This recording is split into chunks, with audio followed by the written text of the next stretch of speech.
UEM Jaipur is a perfect target for prospective students aspiring for good jobs, good education with future-ready skills. বিমানবন্দরের ভিতরে থাকা মসজিদে আপাতত নামাজ পাঠ বন্ধ। প্রতিবাদের ডাক দিয়েছেন সিদ্দিকুল্লাহ চৌধুরী। অশান্তি এড়াতে বাঁকড়া মোড় এলাকায় জারি 163 ধারা। আমাদের সঙ্গে রয়েছেন প্রতিনিধি সরাসরি বাঁকড়া মোড় থেকে সুজয়। সুজয়, কি অবস্থা দেখছো?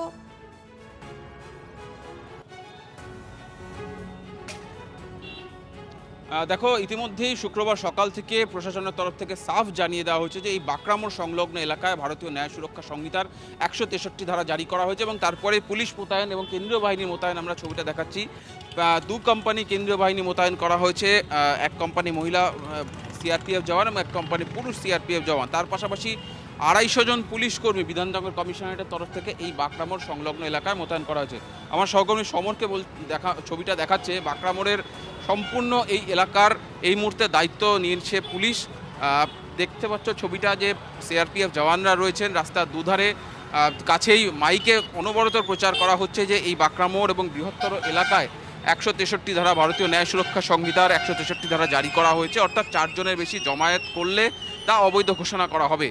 ঘড়ির কাঁটায় 11:05 সিদ্দিকুল্লাহ চৌধুরী অল ইন্ডিয়া জামায়াত উলেমায়ে হিন্দ অর্থাৎ তার সংগঠন ইতিমধ্যেই ঘোষণা করেছে যে 11টা থেকে তারা এখানে জমায়েত করবে, প্রতিবাদ করবে। আমরা দেখতে পাচ্ছি একজন ডেপুটি কমিশনার পদমর্যাদার অফিসার, তিনি এখানকার দায়িত্বে রয়েছেন, 2 জন অ্যাসিস্ট্যান্ট কমিশনার পদমর্যাদার অফিসার, একাধিক ইন্সপেক্টর রয়েছে। অর্থাৎ এই এলাকায় যাতে কোনো রকমভাবে অশান্তি ছড়াতে না হয় বা কোনো রকমভাবে প্রতিবাদ থেকে শুরু করে কোনো রকম বিশৃঙ্খল পরিস্থিতি তৈরি না হয়, সেদিকে পুলিশ কড়া নজর রেখেছে।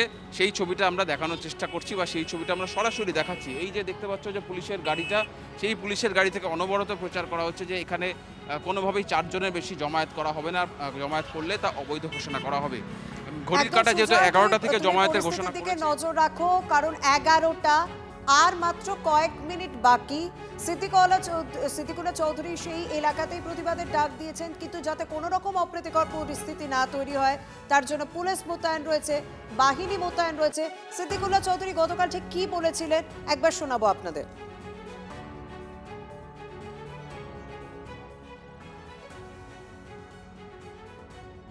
आइंदा कल जुमा है।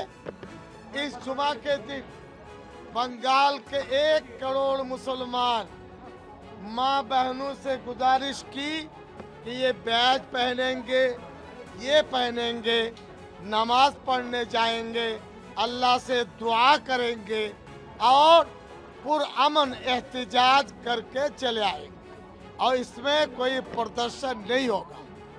एक बात, प्रदर्शन में ना माइकिंग, ना कैनवेसिंग, ना जबरदस्ती, कुछ नहीं हो। हम लोग जुमा की नमाज कल 11:30 बजे गेट पर जाएंगे। महल्ले का आदमी, बंगाल का कोई आदमी नहीं होगा।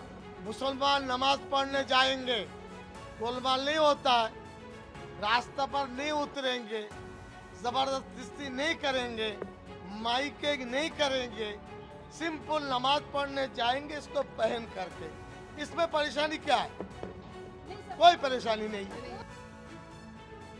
এই ভারতবর্ষে এই পশ্চিমবঙ্গে কোনো জামায়াতি কোনো শরিয়তি ল চলবে না।